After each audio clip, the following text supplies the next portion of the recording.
Good evening, everybody. Good evening.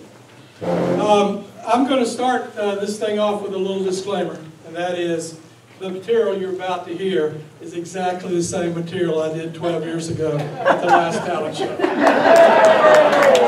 So, if you heard it before and you don't want to hear it again, why don't you just step out that door there and drop a 20 in that basket out there. That'll make everything right. Well, 12 years without any new material, Pam. I know. Could that explain why my career hasn't really taken off?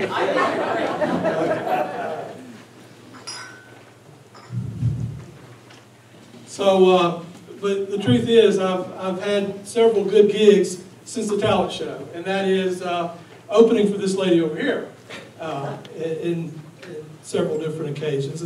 And I always start off when I'm opening for Pam by adjusting people's expectations. And I say, I'm not so much Jeff Foxworthy or Larry the Cable Guy as much as I am an old man from her church who thinks he's funny. Then I tell them, once you've heard her nightclub act, you're going to want to ask me, Ben, in what manner of church did you meet such a woman? Right here. I always tell them that the short answer is Episcopal. One night we were doing the VF David Club in Spartanburg, which is a venue all its own. The show's at 8. People started drinking at 12. You do the math. But when I uttered the word Episcopal, there was a little woman on about the 5th table back. She jumped up, she threw her hands in the air, and she said, "Yeah!" And I went, St. Matthew's, right? Well, I go on to explain that meeting a woman like Pam at church, it's not entirely about Holy Cross. It has everything to do with the fact that Holy Cross is in Tryon. And Tryon is where things happen that don't happen anywhere else. I knew from a very early age, as an 11-year-old Baptist boy living down in Holly Springs, that Tryon was a different kind of place. And the way I knew that was that every Friday afternoon, my father and I would come to Tryon. And our first stop was the liquor store, which was on Trade Street just down from the depot. Had a big old North Carolina state seal on it. My father would tell me, "Son, I've got some important government business to do.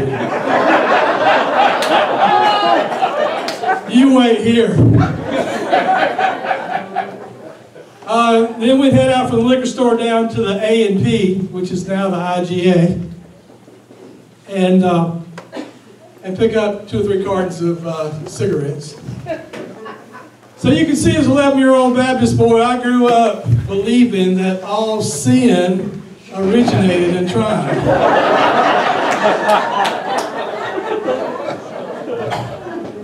Yes, sir, it's a different kind of place. You know, Tryon has some characters. Take our rector. Please. No, I'm serious. Take him. Get him out of here. But another way I knew that Tryon was a different kind of place is that I know some of you remember when you used to come into town on the Asheville Highway on the right just before you get to the IGA. There was a big billboard that said, "Welcome to North Carolina, variety of vacation land." And what that said to me was, we got the mountains, we got the beaches, we got brown bagging, let's party. And then you turn around, when we would turn around and head back up the hill toward Bird Mountain, there was a sign on the right that said, "South Carolina State Line, drive carefully." What that said to me was that whatever foolishness you were up to in Tryon stops right here. You may want to ask me, "Ben, why in the world would your father drive all the way to Tryon to go to the liquor store?" The truth is, all the Baptists in Inman drove to Tryon to the liquor store. All the Baptists in Tryon drove to Inman to the liquor store. So Friday afternoon on the Asheville Highway, they're passing each other, they're knocking back these half pints and throwing the bottles out the window. And it was a hoot, man. It was a scene. But yeah, Tryon is a different kind of place, and I realized that early on. For better or worse, though, the only other North Carolina town I knew about was Mayberry. How many of you have been to Mayberry? Or somehow have the delusion that Mayberry actually exists? Raise your hand. Okay. All right. I mean, over time, I've come to the conclusion that Mayberry wasn't all it was cracked up to be.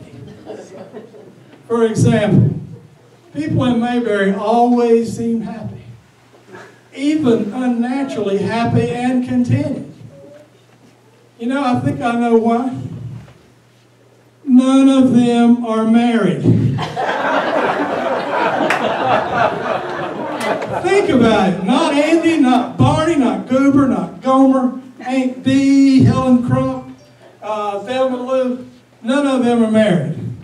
Of course, there is one exception, and there's a big, like 400-pound boy in Hendersonville when we did this show that raised his hand very quickly and said Otis Campbell. Yeah, that's right.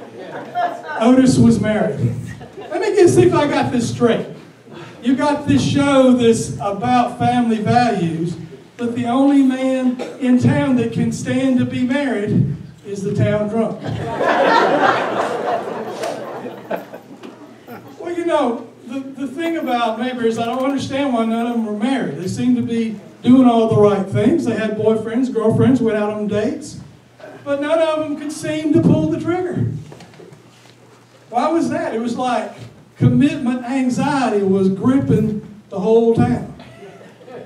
In all honesty, though, I partially blame Andy for this. If you think about it. Andy is really the only eligible man in Mayberry. Opie's not old enough. Floyd's not young enough. Goober and Gomer together aren't smart enough to manage a relationship with a woman. And as for Barney, anybody that scares that easy got no business waking up every morning beside a woman.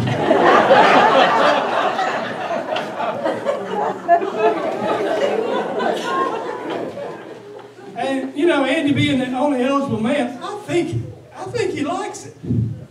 If you've ever noticed, if eligible men come to town, be they Bible salesmen or jazz musicians or whatever, by the second commercial, Andy's got a plan to get them the heck out of Dodge. I mean, they're gone as soon as they get there. It's all kind of creepy, isn't it? If you think about it. It's kind of creepy. But the thing is, the downtowns look a little bit alike, or they did at the time, but the truth is, Mayberry and Tryon have very little in common. For example, in the day, Mayberry didn't have a pizza parlor where you could buy a cold beer on a Sunday afternoon. And I have never known the people of Mayberry to crowd the streets on New Year's Eve, get half lit, watch some doofus drop a lighted ball from a fishing pole,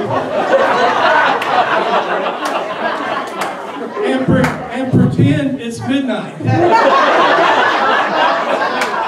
don't do that in Mayberry. Another thing they don't do in Mayberry is to serve liquor at a funeral. The first time I sang at a funeral here, we came down and they had an open bar. I said, I'm home. Which brings me, strangely enough, back to the Tryon town motto, which is, of course, Tryon, the friendliest town in the South. Now, the truth be known, I have found it to be so. I don't know any reason in the world that Tryon can't make that claim, but you got to think about what it looks like to an outsider. I mean, you take a town this size, you cram it slam full of Yankees, and you call it the friendliest town in the South.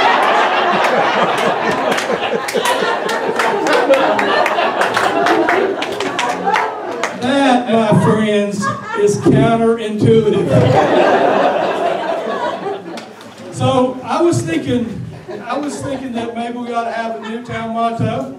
I've got a proposal, Ambrose. You're the kind of guy that can push this through. I got a proposal that takes advantage of the reputation that Tryon has as this wide open border town, anything goes, Juarez North kind of place. What I'm thinking is, Tryon, this ain't Mayberry. Let's try it on precise and see how it works. I'm going to say Tryon, and you're going to say this ain't Mayberry, okay? Tryon! This ain't Mayberry! Thank you, you've been great.